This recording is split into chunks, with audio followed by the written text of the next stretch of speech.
It is NHL Draft Lottery Day for Locked On Coyotes and the NHL. We're going to talk about that, and we're doing a player review. We're talking Phil Kessel on today's episode of Locked On Coyotes. You're Locked On Coyotes, your daily podcast on the Arizona Coyotes, part of the Locked On Podcast Network, your team every day.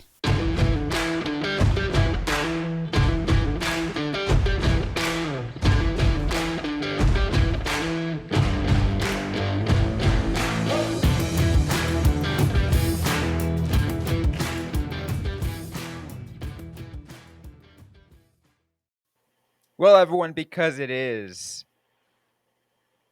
NHL Draft Lottery Day, let's go ahead and run a simulation from Tankathon to see where the Arizona Coyotes are going to pick. And according to the simulation, Arizona will stay right where they are at number 2. How exciting. Very anticlimactic. Probably the worst way for us to start our podcast, which is how you know that this is real. Oh, it's amazing though, right? You know, that the fact that we're talking about this, that we're on this day. Yeah, it is something that we have been waiting for a long time, since, probably this time last season. I think we are all kind of aware that this is what was going to be happening. The 2022 NHL Draft Lottery is going to be today. Coyotes currently have the second best odds. Let's see what they get. Yeah, I mean, we'll have to find out. We'll talk about it live later today. Absolutely. Yep. We'll have our reactions of what the actual thing will be. So be sure to tune in to join us live on that. I'm excited to see what what it's going to be. Coyotes cannot finish lower than 4th, I believe, based on the new rules. So yeah, the team did their best to put the team most likely to get them the best odds on the ice. They finished second overall. And at a certain point, it all just comes down to, the bouncing of a couple balls. There's, not really too much you can do to influence it. If you are a person who believes in luck, which everyone who's going to be attending the lottery in person is, grab your lucky object. I love reading stories about GMs bringing stuff that they think is just gonna give them good luck. If you're one of the many people who thinks that the Coyotes are cursed, you can pretty much just feel good about either option. You could either be vindicated or you could get a first overall pick. So 2 good options. Yeah, no matter what, there's I guess good options on that one. And again, 1, 2, 3, or 4. We talked about the draft lottery with the draft, this draft class in many episodes before. It's a deep class, so so we don't need to worry too much. But at the same time, we all know the big ticket on this one. So yeah, it's definitely one of those things where I do kind of wonder if the Coyotes end up getting, let's go worst case scenario, 4th. Does Bill Armstrong maybe look to trade that for something? Because he's done a lot of interesting moves around, picks and players. I am kind of curious about that because I do think that there is an expectation that the team is going to get someone 1 or 2. That is kind of the situation as it is. I think that's kind of what you plan for. If it drops to 4, though, does that become a more valuable pick as a trade piece? I don't know. That's a good question, and I think that's something that obviously we'd have to discuss if it gets to that point. Let's not worry about that now. No, yeah. But yeah, I mean, it's gonna be interesting. Because mainly it was a battle for the last last 2 games, right? Montreal just somehow did some shit that we didn't expect, and Arizona all of a sudden somewhat had a chance for last as well, and here we are. I do I love the fact that the Coyotes did not go down without a fight.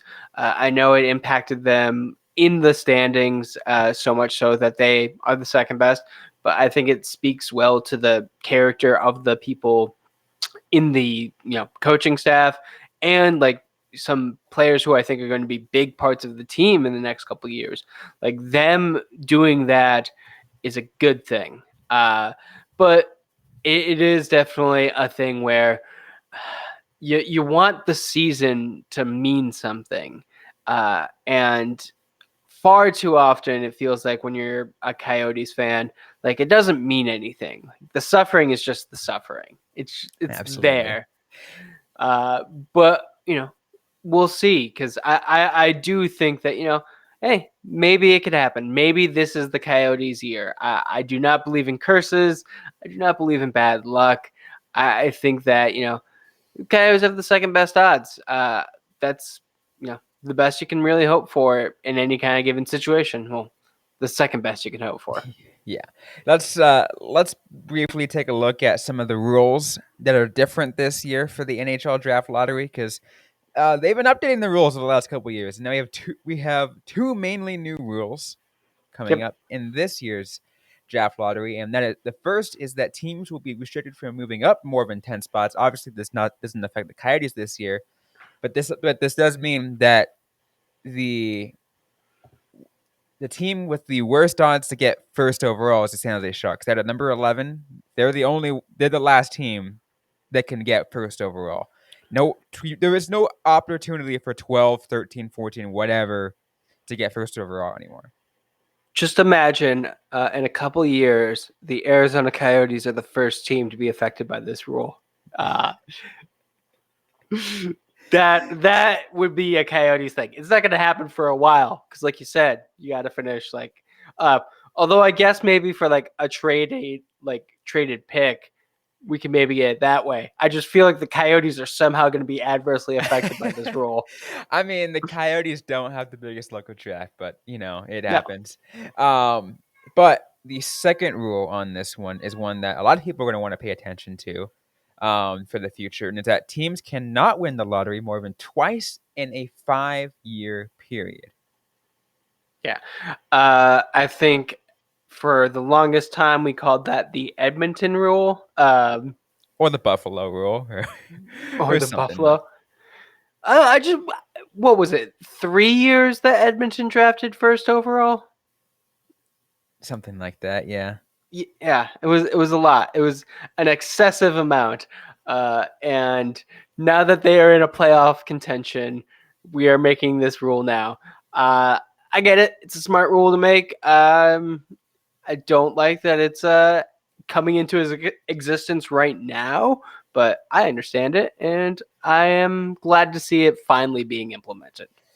Now, obviously, this is all wishful thinking, but imagine if the Coyotes were to go like Shane Wright, Connor Bedard, back to back, and then be like, "All right, we're good for 5 years. See ya, everybody." Yeah.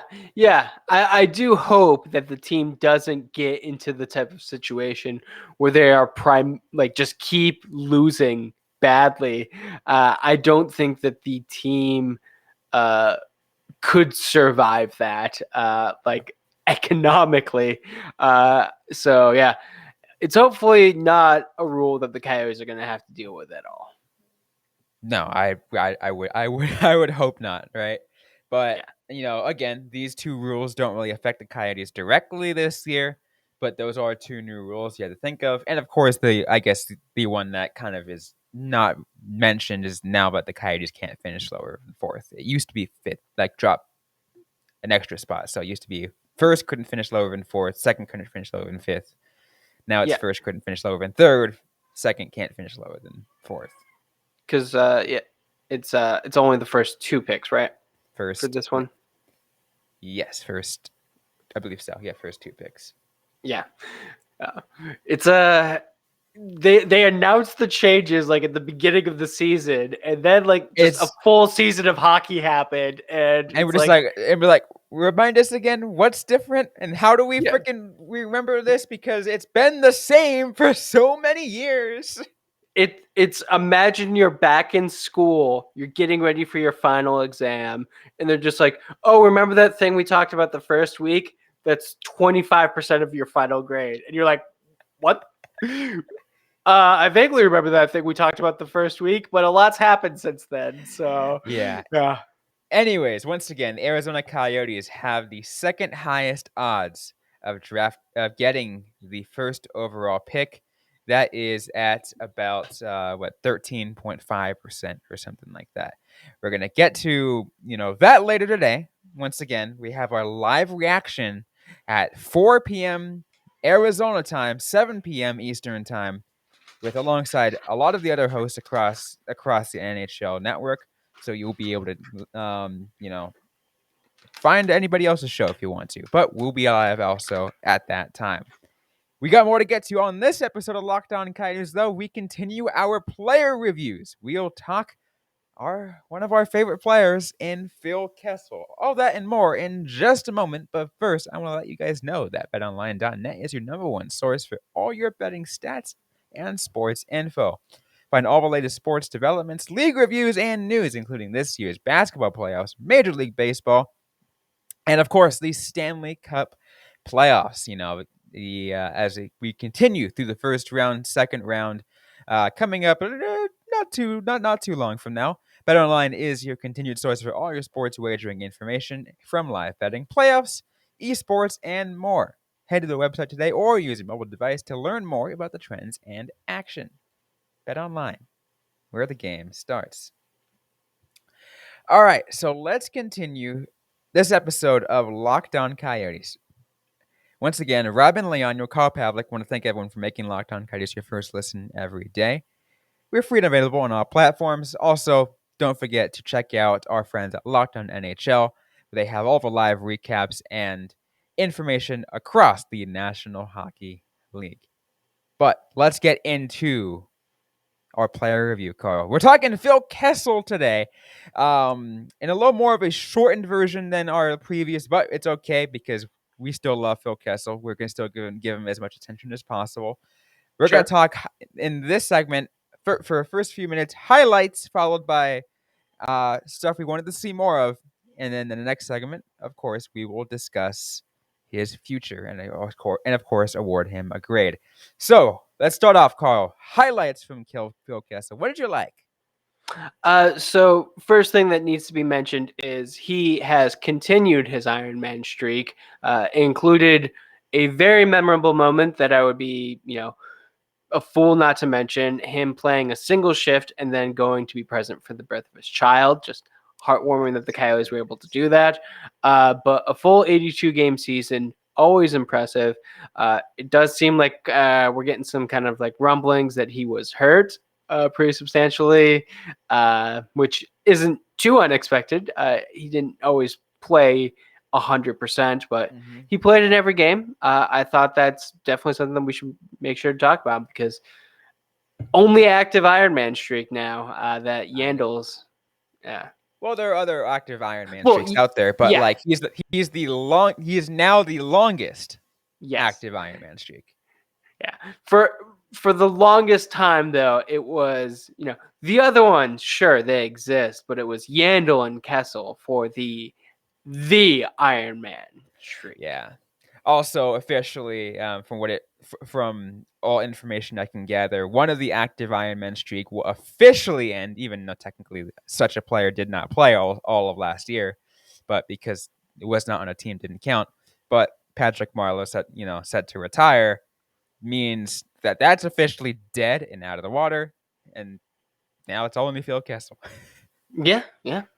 Which, I mean, I don't think anyone really thought he was gonna like step up and take it, but no, not really. But yeah, I mean, it's interesting to mention. Good to mention that up because he was also up there in the top like 5 or something like that. sure, yeah. What did you like about Kessel? I like that he, even though he wasn't goal scoring Kessel, he was still point getter Kessel. Yeah. 50 something odd points, I think. What is it? 52. 52. His highest in Arizona. we should point out his only 52 game or 82 game season in Arizona due to COVID-19. But yeah, 44 assists, 8 goals. Definitely was not scoring as many goals as as we'd come to expect, but he was still generating offense. He was still a big piece of that. He still was a big piece of that, and I think that's what was exciting to see. And obviously, we have to put into consideration that the Coyotes weren't a offensive team in any way, shape, and form. So you have to Yeah. put that in perspective to understand of what awesome of a job Phil Kessel did. That he still was a massive, key integral part to this Arizona Coyotes team during this year. Yeah. I mean, he was pretty consistently like a third line guy. He didn't get a lot of time with like Kessel or Schmaltz outside of the power play, which didn't produce a lot. So like he was mostly playing with like guys like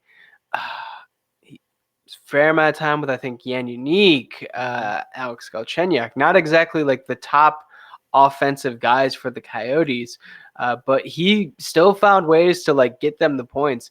I think he kind of like lost his shot a bit, but he could still put the puck where he needed to, and he was just putting it on the other people's sticks. Yeah, and I think that's part of what you want a leader to be too, right? Yeah, Like you want him to like a leader to be able to be like, all right, like I'm gonna help you guys score. Here's the puck. yeah, I'm giving you the perfect setup. Take it. Take it. yeah. I mean, hockey like does love like the assists as a thing, and yeah, that was definitely like a big sign from Phil. I'm not like I think we talked about this with Strawman. I think we both would have liked to see more leadership at the very end, Mhm. and Kessel as part of that. That is you know a criticism, but like we said with Strawman, we don't know what he was like in the room. We really don't know kind of what that situation is. So I don't want to say like he was a bad leader. I'm sure from everything I've heard, he was a phenomenal leader. But as a whole, I think we both wanted a little bit more at the I end think from so. everyone. I think so, and I think to me, um, to that kind of mentality with the same aspect of the fact that like the fact that he didn't get traded, right? I Yeah, think that was obviously a bit and like yeah, okay, we understand you're a little frustrated you didn't get traded, probably, and rightfully so. yeah, yeah, You were hoping, you're who knows what the rest of your career looks like, but man, you just got to freaking continue to, you know, don't let no setbacks. Just let everything keep going, and it seemed like he took a pretty minor step back in the first couple weeks after that. I mean, he did bounce back a little bit towards the end of the year, but again, like, still wanted to see a little bit more on that side as well. Plus, I also wanted to see more goal score Kessel. yeah, definitely. He did seem to like it took him a couple games to regain his step, but like the last I'd say 3 weeks of April, it was good. Which also like seeing Keller go down like shortly after you're not traded. I'm sure like that was just a lot going on for Phil, but yeah. It's a lot of what we talked about with Strawman. We think that he did well, and at least I do, but just always want a little bit more from someone. Yeah, I always want a little bit more, and I mean, like, and it's okay for us to want that want just that like slight bit more, that like extra 1% more. Yeah, That can make all the difference. yeah, especially for this team. I don't think we can say anyone was a perfect hockey player, No. and you know, if there was a perfect player, it of course wouldn't have saved the team, but they also probably wouldn't have finished 31st in the league. Like so, everyone has areas of improvement that they can do, and I still think that at the end of the day, Phil Kessel, if he was looking to prove that he deserves another contract in the NHL, he proved that this year. But we can talk about that a little bit more. Absolutely. We're going to get to that in just a little bit. We're going to give him a grade and talk about his future. But first, we're going to quick word from our sponsors. And let's finish things off. Once again, Robyn, Leon, and Carl Pavlik on this episode of Locked On Coyotes. As we discussed Phil Kessel, giving him a player grade, giving him a full-on review, and talk about his future. So, Carl, Phil Kessel, what do you grade him? I'm going to give Phil Kessel a solid B. Okay. I think like we mentioned, the lack of goals is a thing. I would have liked to have seen a little bit more from him in the leadership role, but I think he played really good in a tough situation. I think he was one of the team's more solid players in moments, and I give him a lot of respect from bouncing back from being with his ideal coach to being with a completely new guy on a tanking team. Like, that is a strong change in your career path. But he didn't necessarily have the most standout season for me. And yeah, for me, that's a B. I'm Maybe a with B you. plus. I'm with you. Like, I was going to say roughly like a high B to, and I'm kind of like with the same thing as on you. Like, I wanted to see more goal scoring with them because goal scoring Kessel is, the most fun kind of Kessel you can watch. Yeah.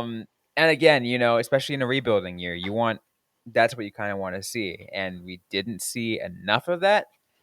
But I'm still giving him that credit, which is why the B is there because the assists were there. His highest assist count since 2019, and again, it's 52 points, highest with the Arizona highest point count of the Arizona Coyotes that he's had. So like he still had a good year, but Yeah. not in the way that we expected.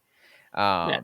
And that goes with the leadership, and that goes with a lot of other different roles, going on that way. And I think that he did admirably, all things considered, based off the trajectory of the Coyotes and the fact that he knew he wanted out. Like we all Yeah. knew he wanted out. We knew he wanted to go to a competing team, a competitive team. So like, and to have this kind of year, regardless of that, I think is still very well notable, and why I'm also giving him that high B. Yeah, it's definitely, I don't think that he was always the biggest player on the team in terms of impact. I think he really stepped up at the end of the season, but it was also a time when the Coyotes were without some of their biggest players. Yeah. So we should absolutely give Kessel credit for stepping up in a situation like that. That is something that you want leaders to do. That's something you Mm-hmm. want veterans to do. But it also kind of speaks to where he was at before that happened. He was kind of like that second tier. So yeah, I think he fits well with a B. Like I said, I think that he has a future in the NHL. I think he can set the individual games record. I don't think that will be with the Coyotes. You mean the streak, not The the streak, yeah, because yeah, streak. total games is Yeah, that's a total long games way. is out with the Iron Man streak record. I don't think it'll be with the Coyotes, but I think after like Philadelphia, like I wonder if he is thinking like, do I really want to be with the team that's going to compete? Because that could mean a healthy scratch. I think there was times last season where if Kessel was not on an Iron Man streak, he may have been scratched. I mean, yeah, but also he only needs like what 9 games? True. This Like is true. like it doesn't need that much. Yeah, but it is also just like he can set the record, but I think we all kind of saw, like with Yandel, like there's kind of it's a big hit to the ego, to your perception Once you when get you are scratched on a yeah, streak. yeah, Like, yeah. I mean, yeah, getting healthy, and again, that's with the Flyers as well, and the Flyers are a bad team. yeah. And you have to imagine, like, is it going to feel better if you're Kessel and the Lightning scratch you a healthy scratch? No. So, But it's probably more likely to happen. so maybe not on a what I can see, like don't send him to a true like Stanley Cup caliber team. Yeah. Send him to a bubble playoff team that could use a veteran presence. Okay. And I still think with the bubble team, you're going to run into that risk of a healthy scratch, but it's not going to be till like 3/4 of the way through the season. Mm-hmm. And by then, Kessel will comfortably have the Iron Man streak record. Yeah, So, he'll comfortably be there. And again, like you know, I'm a firm believer in the veteran presence, the dad rule, yeah. as I call it, the dad rule. Like, and If he were to agree to a $3 million deal, do you bring him back for the Coyotes? I'd like to see him back because I like the I like the kind of player he is, Sure. and I like what he's capable of. I just don't see it happening. Yeah. That is definitely one of those things where it doesn't seem like a fit for Mm-hmm. either team. But if they wanted to make it work, I'd be fine with it. I'm Yeah. more than willing to see it happen. I just don't think it's going to. Um, No. I like kind of the bubble uh, team, like it's a truly hungry team. But I don't know. I don't know how he feels about the streak. I know he definitely wants to continue it, but you know, is it something where does he want one more cup more? Who can say? Only Phil and probably his agent. I'm sure they talk about that, and Yeah. his wife. There are people in his life that could, of course, go through that. Yeah. Maybe he goes back to one of his former teams, even though they're all playoff caliber teams. But Could be. I mean, depending on what happens, I can see, the Toronto Maple Leafs wanting to be like, hey, we want just one of our veteran guys in there. We're going to put Phil Kessel on the ice sometimes with Austin Matthews. Just see what happens. Maybe something good. Or, maybe he ends up back in Boston. I mean, one thing that I could see as a possibility is going back to Pittsburgh, mainly because I've been hearing the through the grapevine that the Crosby, Malkin, and one more player, I think Letang or whatever, is like they're close. That trio era is close to ending. One or two of them are gone from Pittsburgh after this year, probably. Sure. And obviously, if you want to hear more of it, whatever that, maybe Locked On Penguins has that information. But if that's the case, that's a good spot for Kessel to go back. Yeah, maybe. I saw a rumor that Tocchet may be a fit for Philadelphia. I don't know how much credence to put into that. Probably none. But Mm. if that were to happen, could you imagine Phil Kessel going to Philadelphia? Following Yandel and all of a sudden getting Yeah. It just happens again. And we're like, fool you once or fool me once, shame on me, or you fool me twice, shame on me. Because that'd be a fun situation, though. Pittsburgh would be interesting, especially with like a major shakeup like that. I am not sure that subbing in Phil Kessel is a great replacement for any of those three players, much less two. But I mean, more of just for room, because yeah, obviously, because it's mainly because they can't afford to keep all three. yeah. Um, But it's gonna be we both watch Kessel play. Like they better be hoping something else will be in the works too, because that is going to be a significant drop. But I mean, that's a crazy situation. Might as well add Phil Kessel. It'll be fun. yeah, why not? But we both see Kessel on some team breaking the Iron Man streak next year, Yes. and we all just give him a huge round of applause.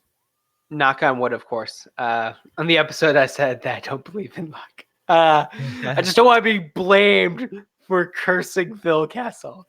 And knowing how some fans are, one of you fans are going to blame us for it. But Of course. We talked about it. We manifested it. We will be blamed for it. naturally. Anyways, though, any final thoughts on Phil Kessel? I have enjoyed Kessel's time with the Coyotes. I never thought I would see it happen, but I am happy with what we got for the past 3 years, and I'm happy to see him move on to hopefully competing for a cup one more time. I'm glad that we had Phil Kessel for those years too, and the value he added to a at the time emerging Coyotes team. Yeah, This Coyotes team, was just on the playoff bubble. They were exciting. They were fun to watch, and obviously he added to it. I'm glad that we got a chance to have that, aspect to it. absolutely. Absolutely. Anyways, though, that's going to be it for today's episode of Lockdown Coyotes. If you like what you heard, don't forget to leave a review, like, comment, subscribe if you have yet to already. We're available everywhere you get your podcasts, including on YouTube. Don't forget to interact with us on social media. We're on Facebook, facebook.com/Lockdown Coyotes, on Instagram at Lockdown Coyotes, and on Twitter at